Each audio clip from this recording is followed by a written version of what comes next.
Ganjewe, oh Ganjewe, Ganjewe lo, oh Ganjewe.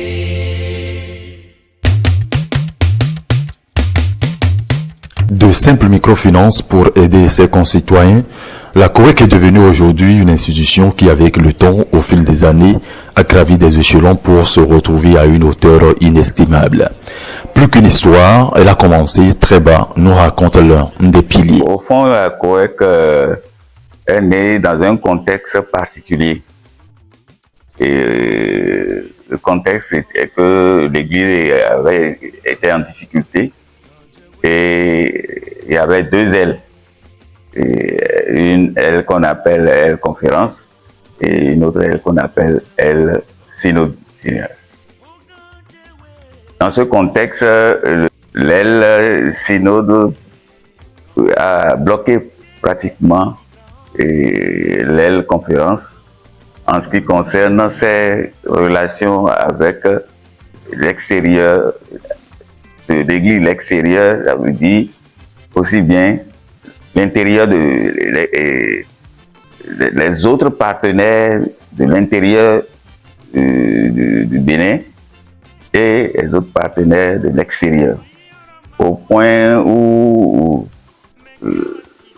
l'aile conférence n'avait plus de relations avec les partenaires, surtout de l'extérieur, qui finançaient un certain nombre d'opérations, dont les écoles, les formations et autres. Donc, dans ces conditions, l'aile conférence a dit, bon, qu'à cela ne tienne, l'idée nous est venue d'un pasteur nigérian qui nous a dit, mais écoutez, quand on est en difficulté dans l'église, nous, au Nigeria, ceux qui sont convaincus, ils prennent des initiatives, ils disent, bon, nous aussi, on va créer telle chose, on va créer telle autre chose. Et c'est dans ce sens que la jeunesse de l'Église, elle conférence en ce temps-là, et a initié un entretien sur les œuvres de l'Église. Et comme œuvre de l'Église, ils ont pensé qu'il faudrait que dans la condition où on est, qu'on crée nous-mêmes un organisme qui permet de financer de venir en aide à nos fidèles, qui sont pour la plupart, disons, des gens de conditions modestes. Depuis plusieurs années, Brice Awangbo fait des opérations à la COEC. Il est l'un des premiers clients de l'institution. Sur une longue route passant à Calavi, il habite aujourd'hui à Weton. Le début de toute chose est toujours difficile. Donc on envoie les agents de la COEC, passant par les églises, pour leur annoncer qu'il y a telle chose. Donc c'est ce cadre-là que moi je me suis adhéré. Et au début là, c'était bon. Tu vois, aussitôt arrivé, aussitôt servi. Et les agents sont très très accueillants. Surtout, paix à son âme, il y avait un agent de crédit là, M. Gustave, dont j'ignore maintenant son nom, mais son prénom c'est Gustave. Il ne vit plus, mais il est très très accueillant. Et avec son système de choses là, il t'encourage pour mieux, vite rembourser. C'est lui qui m'a proposé en ce temps-là que si vous arrivez à payer, à solder votre compte, et au plus s'il reste 2, ou bien s'il reste 3 et vous avez payé les 3 à la fois, l'intérêt des 3 échéances là revient à vous. Ma relation avec COEC, c'est dépôt, prêt. Et c'est surtout les frais de scolarisation là qui nous fait chose là. Oui. Et c'est de ça, c'est par ce canal-là que j'ai parlé aux gens. Que si vous arrivez là-bas, la rentrée des classes, la COEC va vous aider. En ce temps-là, les frais scolaires, là, c'est 150 000. 150 000. C'est après les choses là des clients qu'ils ont commencé par augmenter les taux. Sinon, avant, c'était 150 000 francs. Et avec ça, là, ça m'a tellement aidé. Et ils ont encore créé un prêt là, crédit de circonstance. Ce crédit-là, j'aime ça beaucoup. Et avec ça, si tu as autre chose à faire, rapidement tu peux le faire. Quand tu rembourses en 3 mois là, tu reprends encore un autre. L'institution qui était pour méthodistes, aujourd'hui est nationale. Donc tout le monde peut venir pour régler des problèmes de chômage à tous les niveaux. Parce que une femme qui n'est même pas instruite, qui n'a pas fait un travail, qui n'a pas étudié, qui fait les ventes, même à la sauvette, s'il ne trouve pas de l'argent, il ne peut pas le faire. Elle ne peut pas le faire. Donc moi, je les exhorte à venir à la COEC. Mais à venir à la COEC tout en sachant que leur bon comportement vis-à-vis de la COEC va aussi être un épanouissement pour leur vie. Parce qu'il est dit qu'il paie sa dette s'enrichir. Il ne faut pas prendre l'argent de la COEC pour aller se cacher, pour fuir, ou pour aller faire des trucs qui ne sont pas prévus lorsqu'on faisait le prêt. Moi, je prie pour qu'ils puissent se souvenir que COEC est venu pour les aider. Le service conformité et risque, c'est le service qui s'occupe du respect des règles et normes réglementaires en vigueur, qui s'occupe du respect des procédures internes de la COEC. Il assure le suivi de la lutte contre le blanchiment de capitaux et le financement du terrorisme. Il assure aussi la protection des données personnelles des clients de la COEC. Il assure aussi la mise en place du dispositif de gestion de risque. En résumé, c'est un service qui oblige tout le personnel de la COEC à respecter les procédures et lois de la COEC. Et notre activité que nous menons, la microfinance, c'est une activité à risque. Le fait de jeter l'argent, le fait d'octroyer de l'argent aux clients, c'est un métier à risque en fait. Et le fait de mettre le personnel en contact de l'argent, c'est un métier à risque de fraude, par exemple, des risques de détournement. Tout ça, là, on englobe ça, on appelle ça des risques. Nous avons des risques aussi liés aux facteurs de la lutte contre le blanchiment aujourd'hui. Donc, ce service-là est dédié à faire une veille permanente par rapport à ces risques-là, pour ne pas que notre institution tombe dans ces risques, en fait.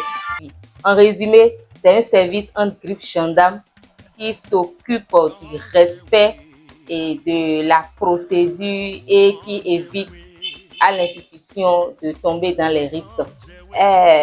Je suis très heureuse, je suis très honorée de faire partie de l'équipe actuelle de la COEC.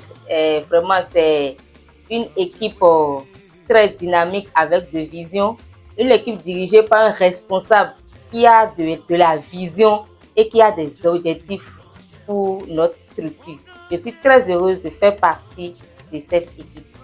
Au début, c'était juste un mouvement pour aider les personnes en difficulté dans l'Église, dans un système difficile. Mais l'ambition était plus grand et plus fort. Le contexte de l'Église en ce temps-là nous a obligés à rester en vase clos entre nous. d'abord de la conférence, de la conférence de l'église de Béthanie. Et puis après, l'église de Béthanie a ouvert ça aux autres églises locales de côté Akwakwa. Puis, toutes les églises locales de l'ex-conférence. Donc, chemin faisant, nous avons coopté les autres coopératives, les autres coopérateurs. Donc, et c'est d'ailleurs une recommandation du ministère des Finances. Le ministère des Finances a dit, mais vous ne pouvez pas, ce n'est pas vous seuls qui avez besoin, vos méthodistes seuls qui ont besoin de petites aides pour évoluer dans la vie. Il faut ouvrir ça à tout le monde. Et nous avons ouvert ça à tout le monde. Aujourd'hui, la Koweït a tourné une grande page de son histoire et vit une croissance économique chaque année. Clarisse Djoutou est la chef service performance et statistiques. C'est-à-dire, si on parle des statistiques, c'est une manière de collecter les données. Il faut avoir des fichiers adéquats pour pouvoir collecter les données et être prêt à chaque fois pour fournir cette donnée-là aux autorités de tutelle, à la direction, aux dirigeants et aux partenaires. Donc si je dis service statistique, l'autorité de tutelle, nous avons les structures ont l'obligation de produire les statistiques selon leur niveau d'encours d'épargne et de crédit. Il y a d'autres qui produisent tous les mois, d'autres produisent trimestriellement. Actuellement, la COEF produit cela tous les trimestres. Pour aboutir ou atteindre à un résultat positif, il est important d'avoir des agents ou personnels actifs et rompus à la tâche. Les ressources humaines nous renseignent sur l'efficacité du personnel. Déjà, les ressources humaines, c'est beaucoup plus large. Hein. C'est l'homme au centre même de l'activité. Nous gérons tout ce qui est paperasse, c'est-à-dire administratif, avant que les agents ne commencent pas à travailler ici. Les dispositifs de recrutement, de suivi, d'intégration du personnel. Il y a beaucoup de choses qui se passent dans ce département. Et la performance de l'agent quand il est engagé au poste et l'efficacité des services, il y a beaucoup de statistiques des ressources humaines.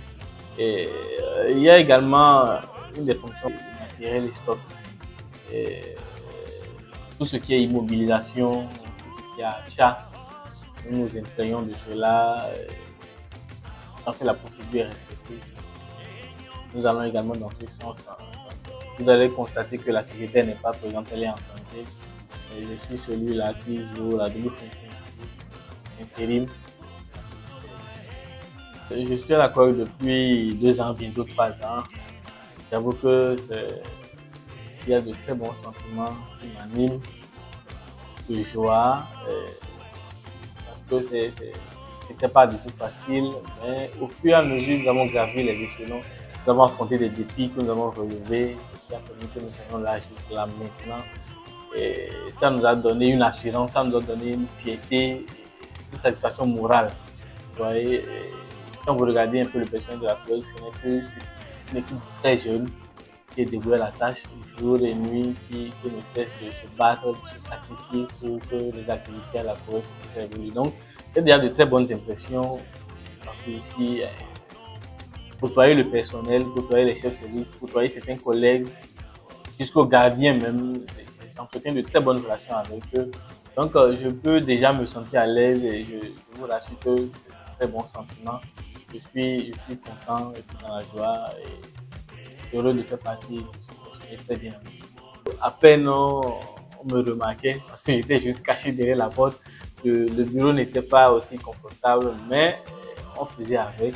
Aujourd'hui, nous sommes installés ici, c'est avec grande joie que nous accueillons ce bureau, nous sommes confortables. Quand vous entrez dans le bâtiment, au secrétariat, au niveau des ressources humaines, vous voyez très bien également comment le service est présenté, comment les locaux sont. C'est le moment de remercier également le comité qui a beaucoup travaillé sur ce projet de construction. siège de la COEC parce que ce comité a été vraiment dévoué. Ils ont fait un bon suivi. Jusque-là, si nous respirons un bon air et que nous sommes à l'aise, nous ne transpirons pas de tous les côtés, c'est grâce à ce comité et grâce aussi à la COEC. Donc, c'est avec joie que nous nous sommes installés, bien avant même qu'on ne fasse le lancement, qu'on inaugure tout le bâtiment. Il y avait urgence, il fallait déplacer le personnel de la salle, de l'ancien secrétariat qui aujourd'hui est la salle serveur.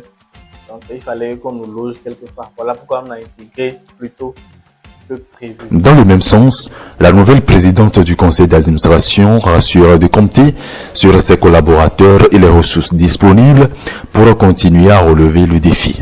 Des propos recueillis à l'occasion de la passation des charges. Mes premières impressions sont très bonnes et la passation de charges a été très bien organisée et s'est très bien déroulée.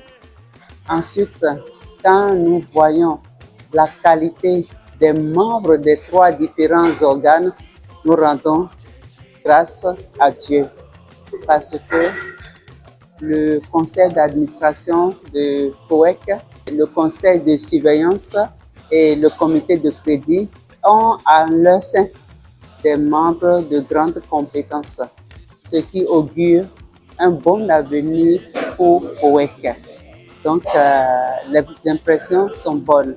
Dieu a mis à la disposition de COEC des gens très compétents et je rends grâce à Dieu. Les objectifs sont nombreux et si vous avez bien écouté le discours du président Jonathan Ameiga, le cahier de charges qui est le nôtre est très bien fourni. Donc, notre objectif maintenant, c'est de tisser la nouvelle corde à l'ancienne, parce que l'ancien conseil d'administration a fait un travail formidable et le chantier qu'il nous a laissé est grand.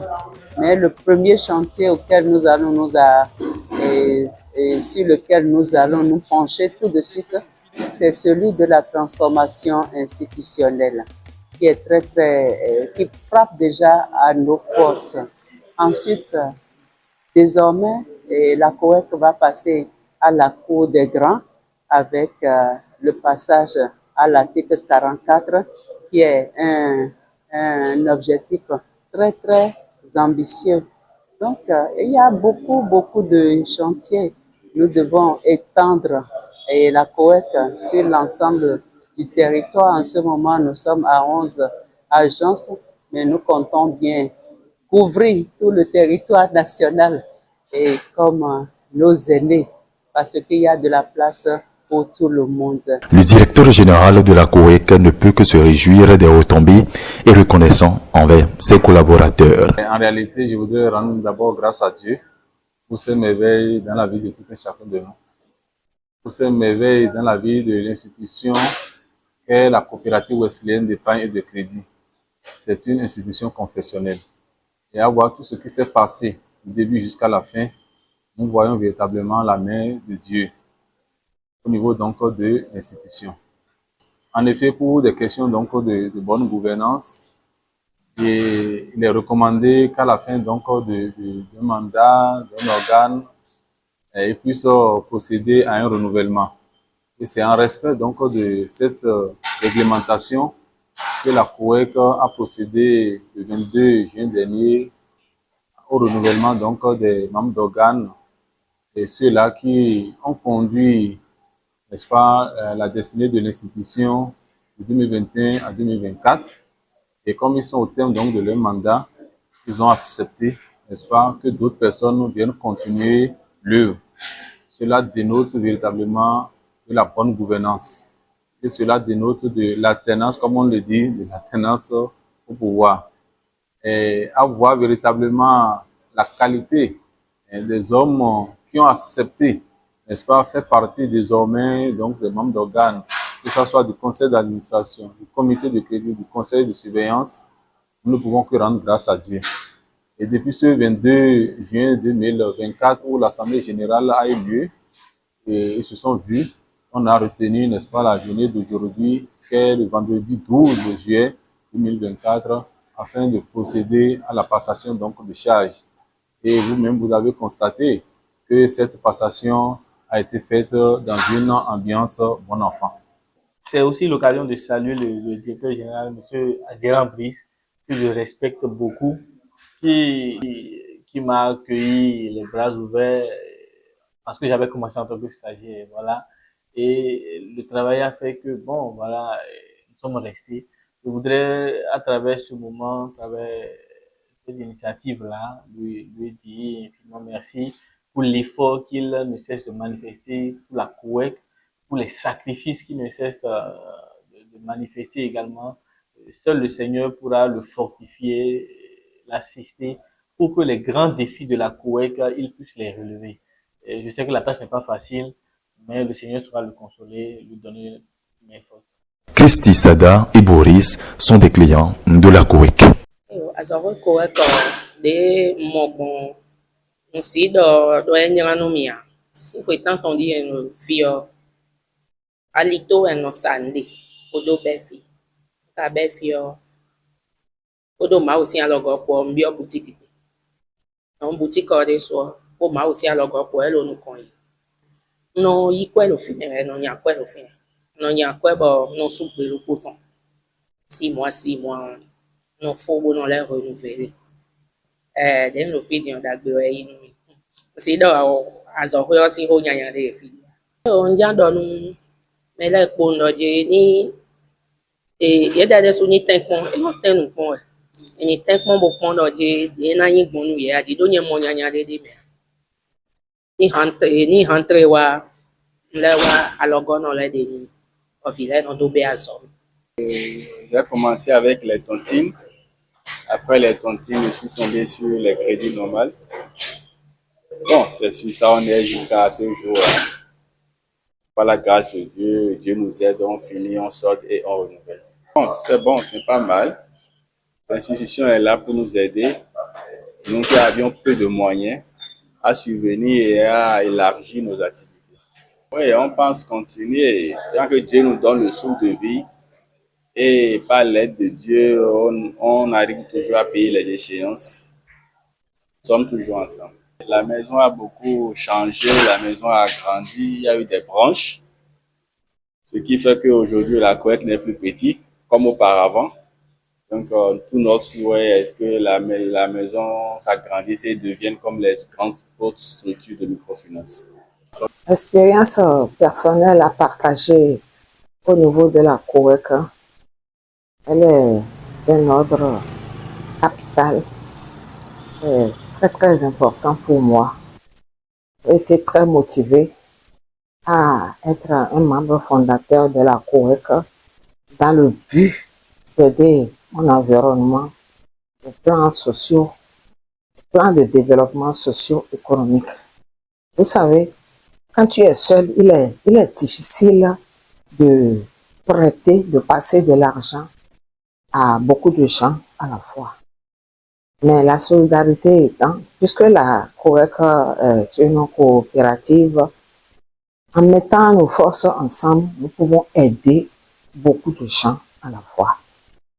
Donc, au double plan socio-économique et à plusieurs niveaux, notamment 3, j'ai choisi d'être membre de la COEC et j'en suis très fière, très contente aujourd'hui. Au numéro 1, ça me permet, comme je l'ai dit tantôt, de partager des moyens et d'aider les gens à s'épanouir. En aidant les gens sur ce plan, au numéro 2, je me suis rendu compte que je suis en train de m'aider également. Parce que par le passé, en mettant mes économies dans les affaires de futilité, quand tu as un peu d'argent en main, vous savez ce qui se passe là. On les dépense pour des futilités. Mais, comme la COEC est là, je m'empressais d'aller déposer une petite économie. Encore, si quelqu'un me dit, garde-moi de l'argent là, je vais déposer ça là-bas. La COEC reste votre partenaire et vous accompagne comme il se doit.